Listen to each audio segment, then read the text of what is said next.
This is Shanequa Renee Singletary. Thank you for joining me for this month's monthly Herb in a Box focused on how to make a tincture. If you've stumbled on this site by random search on YouTube, you can go to 4roomherbals.com and order a monthly subscription box today. Thank you so much. In your box, you should find that you have passion flower, astragalus, St. John's wort, and ashwagandha. You've got two 2-ounce dropper bottles, along with your information cards about each specific herb, and your recipe card for tinctures. Okay. So the first thing we're going to do is talk about the measurements. And because we're dealing with dried herb material, there is a difference between how much plant material to use if you're using dried herbs and if you're using fresh herbs. So for the purpose of what we have in this box, we're going to talk about dried herb plant material amounts. So first we have a clean 8-ounce jar. Now when you're dealing with leaves and flowers, you're going to fill the jar from halfway to 3/4 of the way with plant material. And this is the folk method. This is the easiest, simplest method where you're not actually having to weigh out the herbs. When you're dealing with roots and barks and berries, you're going to fill an 8-ounce glass about 1/4 to 1/3 of the way. So even if you had a larger jar, you would still just measure halfway through the jar to 3/4 of the way through the jar for dried leaves and flowers, and you would measure 1/4 to 1/3 of the way with dried roots, barks, and berries. Okay. So I'm going to actually go ahead and tincture ashwagandha, which is one of my herb allies. So since ashwagandha is a root, we're going to fill the jar about 1/4 to 1/3 of the way. Right. That makes sense. It's like they're hiring you to add value to their club by providing this. Okay. And we have that. And then, so what we're going to do is we're going to add our solvent. Now, in this case, our solvent is actually a vodka, and it's a 40% proof vodka, which makes it an 80 to 90 proof vodka. Now, I use Tito's, and I was taught to using Tito's mainly because it's gluten-free, and I have a lot of clients who are gluten-free. So if you use Tito's, you never have to worry about anyone not being able to have your tincture. However, you can certainly use something like Smirnoff, which is also, it's right down here, which is also 40% alcohol by volume. So you can do the Smirnoff and any alcohol that is about 40% alcohol by volume. Okay.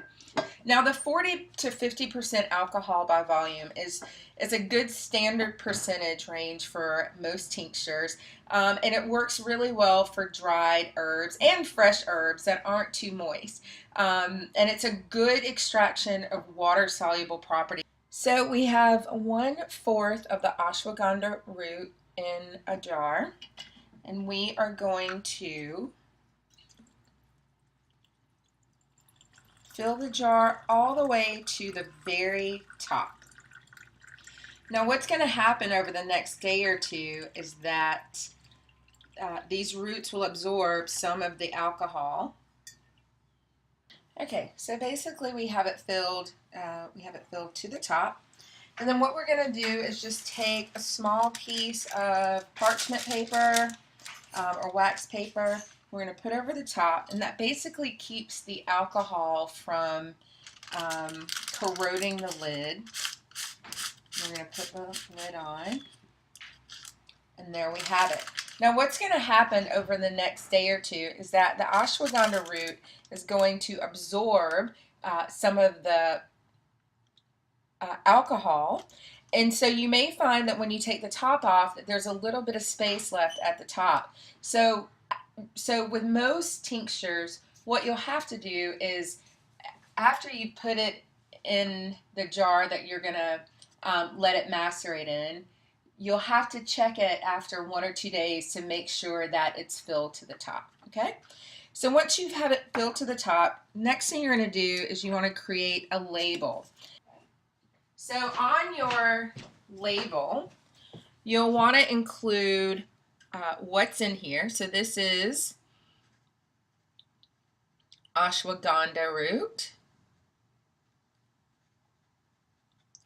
And sometimes it helps just with learning the scientific names. If you want to also add that on here, which is Withania somnifera.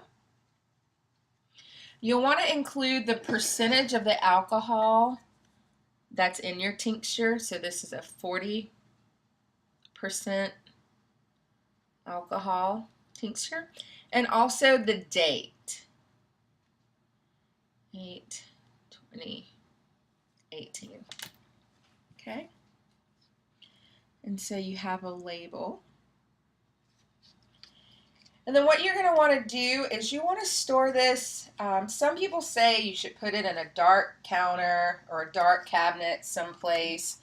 But if you do that, then you're going to forget to give it a shake. And it's very important that you give this a shake about every day over the next 6 to 8 weeks. Now, when you're doing a tincture that is leaves and flowers, then the average time for maceration is about 4 to 6 weeks. You want to add another week or 2 to that if it's bark or root or berry. So something that's a little more denser, a little more firm, and it may take the alcohol just an extra week or 2 just to get through that material to get all the good chemical constituents out. Okay? So now we have our labeled jar, and we just want to give it a shake. All right. And what you'll notice over the next couple of days is that there'll be a lot of swelling of the dried root material. But I would just place it somewhere in a corner away from sunlight, but so that you can see it pretty much every day. You just give it a little shake. This is one that I started a couple of days ago using passion flower. And you can see the label, passion flower tincture, Passiflora incarnata, 40% vodka, and I put the date. Thank you so much. Bye-bye.